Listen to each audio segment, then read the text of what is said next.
Buenas noches.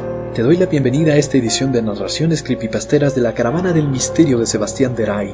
Hoy te presento la primera parte de una serie sobre un terrible libro que ha causado estragos por toda Latinoamérica a lo largo del tiempo y cuyo origen sigue siendo desconocido. Esta historia es de mi autoría y se titula El abominable libro de la sangre.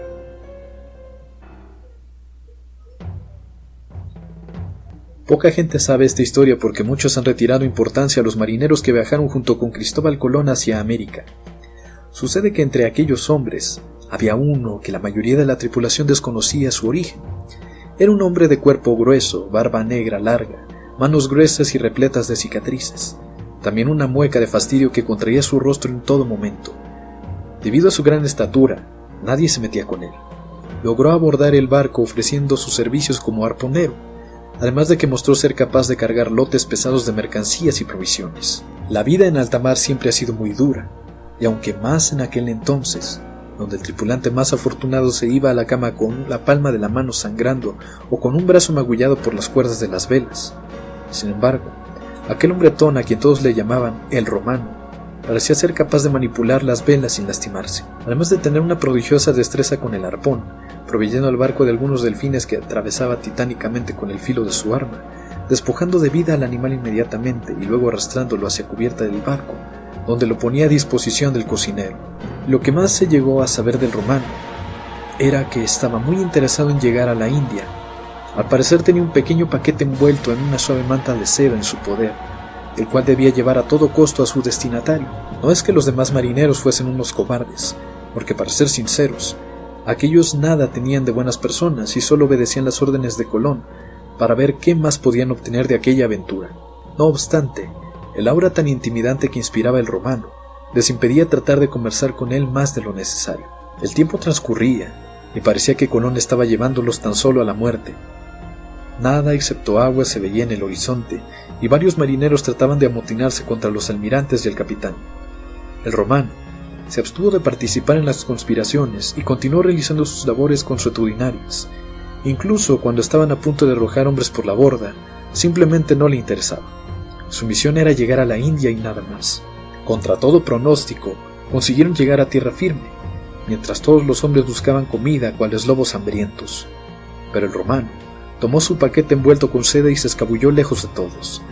No tenía idea de que el verdadero lugar al que había llegado era América, concretamente a las Bahamas.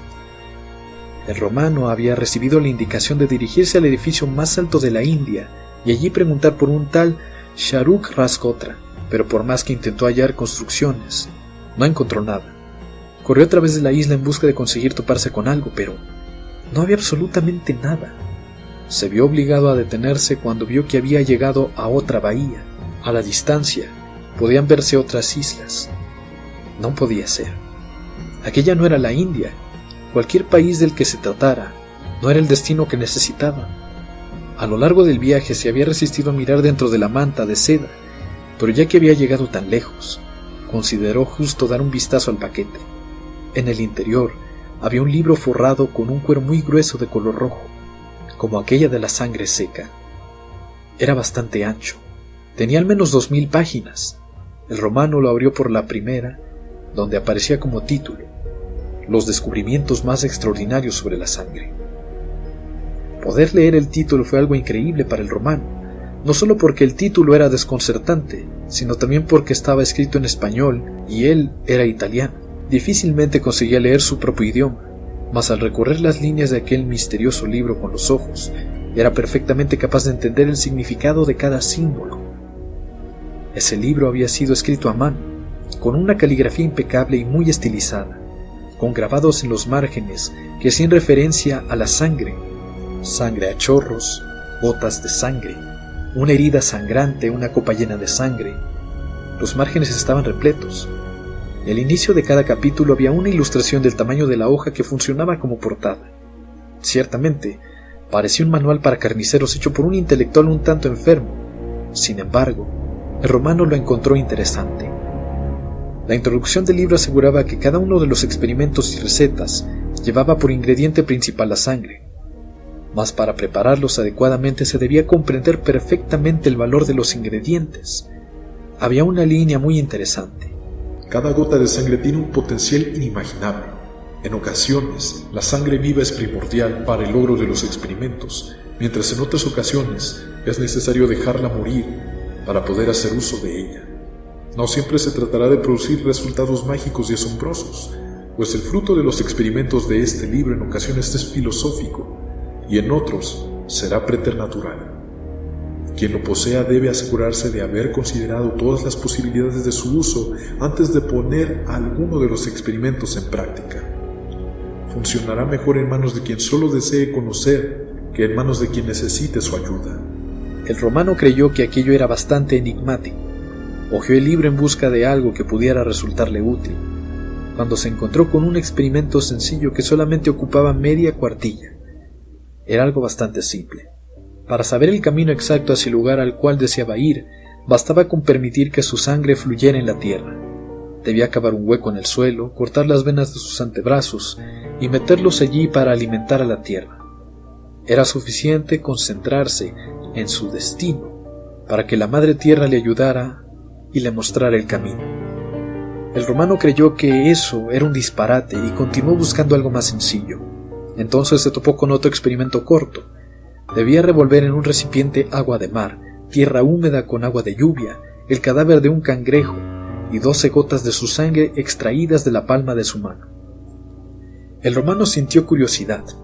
Se suponía que eso le devolvería la vida al cangrejo. Buscó brevemente en la playa y halló un pequeño cangrejo muerto. Tomó una caracola vacía y revolvió el agua, la tierra y su sangre. Entonces sumergió el cangrejo y colocó la concha sobre la arena. Aguardó un par de minutos. Para su asombro, del interior salió caminando lentamente el cangrejo, aunque ya no tenía ese color carmín en su caparazón. Ahora era color sangre. Atónito por aquel suceso, el romano tardó varios minutos en recuperar el dominio de sí. Abrió el libro y buscó el experimento para hallar el camino mientras los otros marinos estuvieran en tierra. Aprovecharía para robar la carabela más pequeña e irse directo a la India. Cavó 2 hoyos en la tierra con la profundidad suficiente para sus brazos y después utilizó una daga para cortar las venas de sus muñecas y obedeció al libro de acuerdo a lo que había entendido. Apenas enterró los brazos, tuvo la visión de hombres de baja estatura y piel rojiza que adornaban con flores a un hombre hermoso y de cuerpo bien proporcionado. De repente, veía cómo ese hombre era asesinado por un hombre extraño, maquillado como una calavera, quien sin piedad le cortaba el pecho y le extraía el corazón, salpicando la tierra con la sangre caliente del órgano todavía palpitante. Entonces lo desollaban y el hombre maquillado utilizaba su piel como un disfraz. Imágenes fugaces mostraron la ruta que debía tomar para llegar a la India. El romano abrió los ojos y sintió que una inmensa fuerza lo arrojaba hacia atrás. El libro tenía razón. No obstante, pronto advirtió que el sangrado de sus muñecas era profuso y no se detenía. Cada vez se sintió más débil. Desesperado, buscó en el libro algo que pudiera serle de utilidad, pero horrorizado descubrió que ahora no era capaz de leerlo. Eran los mismos símbolos. Nada había cambiado, excepto el hecho de que no podía interpretar los escritos. Demasiado tarde, el romano dejó de insistir con el libro de sangre y fue en busca de los otros marineros clamando ayuda. Había perdido demasiado y cayó desmayado, lejos de los demás tripulantes. Al día siguiente, otro de los marineros pasó cerca y lo encontró muerto. Ya no había más que hacer, así que pidió ayuda a otros compañeros para llevar el cuerpo a una de las carabelas para enterrar sus restos en Europa. Mientras los demás cargaban el cuerpo, ese hombre notó que había un libro tirado a unos pocos metros. Lo tomó entre sus manos y lo llevó al barco. Faltaba un tiempo para que volvieran a Europa, ya que no contaban con provisiones para resistir el viaje de regreso. Seguramente ese libro le serviría para entretenerse, mas no tenía idea de lo mucho que cambiaría su vida al enterarse de su contenido.